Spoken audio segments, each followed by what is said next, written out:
आज का हमारा टॉपिक है water freshens up an eventful journey. ठीक है, यही हमारा आज का टॉपिक होने वाला है। देखते हैं कि आखिर इस टॉपिक में हम लोगों को क्या नया सीखने को मिलता है। ठीक है, जैसे फॉर एग्जांपल देखते हैं क्या लिखा हुआ है। A network of big and small pipes called sewers forming the sewerage. देखिए ध्यान से, आपने बहुत बार ऐसा देखा होगा रोड के किनारे में कि बहुत बड़ा बड़ा और बहुत ही छोटा छोटा भी पाइप हमारा लगा हुआ रहता है ना। उससे हमारा क्या होता है, पानी जो हमारे घर का रहता है वेस्ट वाटर वो बहकर जाता है ना, बड़े वाले नाले में। इस चीज़ को आपने अपने गली मोहल्ले में भी ऑब्जर्व किया होगा कि बहुत बड़े बड़े और छोटे छोटे पाइप भी आपस में जुड़ा हुआ रहता है, जिस पाइप के थ्रू हमारा जो घर का पानी होता है वेस्ट वाटर जो होता है वो बहकर हमारा एक बड़ा सा नाला में जाता है। तो बड़ा बड़ा पाइप और छोटा छोटा पाइप के द्वारा जो एक नेटवर्क बनाया जाता है, नाला जैसा जो आपको देखने में लगता है, उसी को हम लोग कहते हैं सीवर्स। ठीक है, और इस प्रकार के पूरे सिस्टम को, यानी कि छोटे छोटे पाइप और बड़े बड़े पाइप जब हमारे आपस में लग जाते हैं उसी को हम लोग कहते हैं सीवर्स। और जब बहुत ज़्यादा छोटे छोटे पाइप और बड़े बड़े पाइप हमको देखने को मिल जाते हैं बहुत दूर दूर तक, उसी को हम लोग कहते हैं सीवरेज। याद रहेगा ये चीज़। चलो, तो यहाँ पे बेसिकली सीवर्स और सीवरेज आपको समझना पड़ेगा।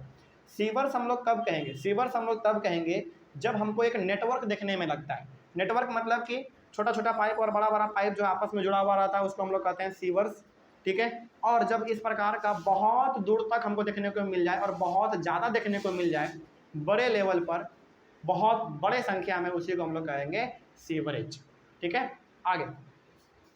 It is like a transport system that carries sewage from the point of being produced to the point of disposal that is treatment plant. अच्छा, जैसे फॉर एग्जांपल मान लीजिए यहाँ पे क्या कहा गया है, ये जो आपका सीवरेज है, ये सीवरेज बेसिकली आपका नाला जैसा काम करता है ना। बहुत जगह पर नाला होता है लेकिन बहुत जगह पर बड़ा बड़ा और छोटा छोटा पाइप आपस में जुड़ा हुआ रहता है, उसी से आपके घर का जो पानी है वो बड़े वाले नाले में जाता है। ठीक है, तो वही चीज़ यहाँ पे लिखा हुआ है कि it is like a transport system. अच्छा, वो जो नाला है आपका, वो नाला आपका किस प्रकार से काम कर रहा है, एक ट्रांसपोर्ट के जैसा ही तो काम कर रहा है ना, है कि नहीं। ट्रांसपोर्ट के जैसा ही तो काम कर रहा है वो आपका। अब ट्रांसपोर्ट के जैसा वो काम कैसे कर रहा है, जैसे आपने अपने घर से वेस्ट वाटर को जनरेट किया है ना, नाला में छोड़ दिया आपने, फिर वो वाला ट्रैवल होते होते होते होते बहते बहते बहते बहते बहते बहते बहुत दूर तक चला जाता है ना। तो ये ट्रांसपोर्ट का काम कर रहा है कि नहीं, बिल्कुल ट्रांसपोर्ट का काम कर रहा है। तो वही यहाँ पे लिखा हुआ था, it is like a transport system that carries sewage from the point of being produced. यानी कि ये जो आपका सीवरेज होता है, यानी कि जो आपका बड़ा बड़ा पाइप और छोटा छोटा पाइप आपस में मिलकर जो कि नाला जैसा बन जाता है, वो जो है बेसिकली आपका एक ट्रांसपोर्ट के जैसा काम करता है। ट्रांसपोर्ट के जैसा काम करने का यहाँ पे मतलब ये है कि जहाँ पे आपने वेस्ट वाटर को जनरेट किया वहाँ से वो लेकर जाएगा और जहाँ आपको उस पानी को पहुँचाना है वो वहाँ तक पहुँचा देता है ना। यानी कि कहाँ तक पहुँचाएगा, वो आपका ट्रीटमेंट प्लांट तक पहुँचाएगा। अच्छा, ट्रीटमेंट प्लांट का मतलब क्या हुआ, ट्रीटमेंट प्लांट का मतलब ये हो गया कि वहाँ पर पानी पहुँचेगा और पानी पहुँचने के बाद वहाँ पर उस पानी को ट्रीट किया जाएगा। ट्रीट का मतलब हो गया कि उस पानी में यदि थोड़ा बहुत इम्प्योरिटीज मिला हुआ है तो उसको साफ़ करेगा, प्लास्टिक मिला हुआ है, प्लास्टिक गलती से चला गया है तो उसको वो साफ़ करेगा, उसी को हम लोग कहते हैं ट्रीटमेंट प्लांट। ठीक है, याद रहेगा ये चीज़। चलिए आगे बढ़ते हैं फिर।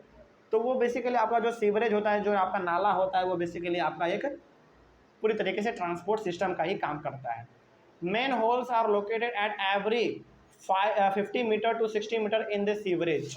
अच्छा, यहाँ पे मेन होल्स क्या है, अच्छा चलिए थोड़ा सा और पढ़ लेते हैं। Eight the junction of 2 or more sewers and at points where there is a change in direction. जैसे मेन होल्स का मतलब क्या होता है, आपने बहुत बार ऐसा देखा होगा कि बहुत बड़ा यदि नाला है तो कुछ कुछ दूरी पे ना बीच में एक थोड़ा सा ना गड्ढा खोद देता है ना। गड्ढा खोद देने के बाद उसके ऊपर एक प्लेट डाल देता है।